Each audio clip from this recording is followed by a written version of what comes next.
It's all happening right now. You're here to navigate some of the biggest stories of the day. I am. I hope you're ready. I got my sailor bun on fleek. I'm ready to roll. You're the one we call Sailor Bun. That's it. A decade has passed since Jackie Chan and Chris Tucker last shared the screen together, but it appears fans are now finally closer than ever to a Rush Hour 4. Oh my goodness. There is a rumor about Rush Hour 4, right? Next year. That's really happening. Oh, yeah! It's really happening. Rush Hour 4. Ooh, despite being 64 years old, Jackie Chan does not believe he's too old to create another film, and neither do we. 64 is not that old. I mean, look at Clint Eastwood. He's old as shit. He's old as dirt. Still doing it though. He's still doing it. Now it's time for our top tweets, where we find the funniest and most heartfelt tweets of the day. None of these ghosts look like Patrick Swayze, overheard at the haunted house. That one comes from @NessaStar4. Thank you so much for sending that in, and that GIF I needed in my life today because it's beautiful. Patrick Swayze is a beautiful man. I will say that Patrick Swayze might be the ultimate man because he could dance his little booty off, but he also could fight. Watch Roadhouse and you'll see what I'm talking about. Hell yeah, Roadhouse. Oh, this next one comes from @Cataraya. How many times do I need to explain that the flickering lights is because I didn't pay the full power bill? Damn, Nosferatu has not aged well. Oh man. The tweet of the day goes to Lin-Manuel Miranda and his amazing new song, Almost Like Praying for Puerto Rico. Poser's track features a host of stars, including Jennifer Lopez, John Leguizamo, Luis Fonsi of Despacito fame, and more. Twitter is feeling it big time. Jeremiah, what do you think of the track? I love the track. I mean, first of all, it shouts out all 78 of the towns in Puerto Rico and features Fat Joe, who's one of my favorite rappers growing up from the Bronx. You know, I'm half Puerto Rican and I've got family in Ponce who are suffering right now, and you know, it's really serious there. Like, my family has only been able to contact us twice because they're all using like the same phone.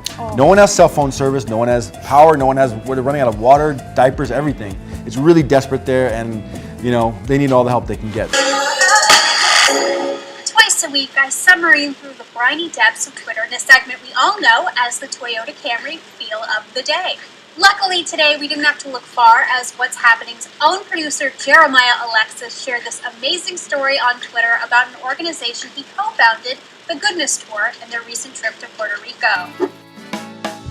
I'm Puerto Rican, and the devastation on the island caused by 2 Category 5 hurricanes was worse than almost 100 years worth of hurricanes that have hit the island. We tried to get in touch with our family. There was no cell phone service, no Wi-Fi. It really was a very bleak moment in my life. Until my amazing friend and our third co-founder, Benjamin Suarez, who unfortunately can't be with us here right now, he decided that we need to do the Goodness Tour in Puerto Rico. Of course, I was in. Luke was able to raise some funds, and we did it. We jumped right in.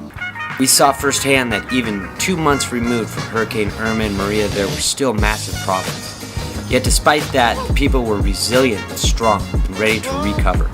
We drove to Rincon to find our beds for the night and ended up running into a man that would change the whole course of this trip. A local political representative, the 18th District, Che Perez. He unlocked so much as he gave us a space to work on our first mural in the town square of Aguada, as well as introduced us to 2 different schools where we performed our service. We also were able to go along with him on aid trips to the people in the mountains hit hardest by the hurricane.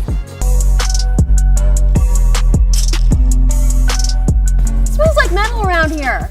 Because earlier today, the metal band Avenged Sevenfold was standing right here answering some of your questions. There has to be a reason more than 2 million of you follow these guys on Twitter. Let's find out. All right, I am with the 3 most important members of Avenged Sevenfold, of course, because they're here with us on What's Happening. Johnny Christ, Zachy Vengeance, Sinister Gates. What's up, fellas? How you doing today? Doing great, man. Doing great. Awesome. You were the 2006 Best New Artist at the MTV Music Awards, beating out some crazy names. Chris Brown, Rihanna, Panic at the Disco, James Blunt. Was that shocking? Were you guys sitting there like thinking you were gonna win, or what was that like for you? It was a complete shock. I mean, for me, especially, I remember we were hitting the bar back and forth, expecting not to be up on stage at all. And then they started walking out like 5 of those little moon men, and we were like, counting, we're the only one that has 5. Right. And then, yeah, it was a complete shock to me. That's right. Well, let's look at you now, because I have to say your Twitter following is quite impressive. 2.7 million followers. Okay, so I did some deep diving and I did the numbers, and I went to from 2006 to today and looked at all the best new artists' Twitters, and you guys are actually number 5 out of 50. Yeah. Including, like, you guys are right below, like, Lady Gaga, Justin Bieber, who are huge. Lady Gaga is 75 million. How was that? Like, did you have a Twitter strategy in mind? Did that just happen naturally? We are number 1. You are right. Number 1 in metal, okay? Jeremiah, you're still shaking from the experience. Have you ever met those guys before? No, but I touched the hands of those men and I'm shaking from it. I know. Do you now get why all their fans from all over the world are so into them? Yeah, I mean, it's cool. Those guys are like really legit, chill dudes. They're so chill. So nice, and they gave us a bunch of their time, and they put their feet on my back. So I love them. Yeah, me too.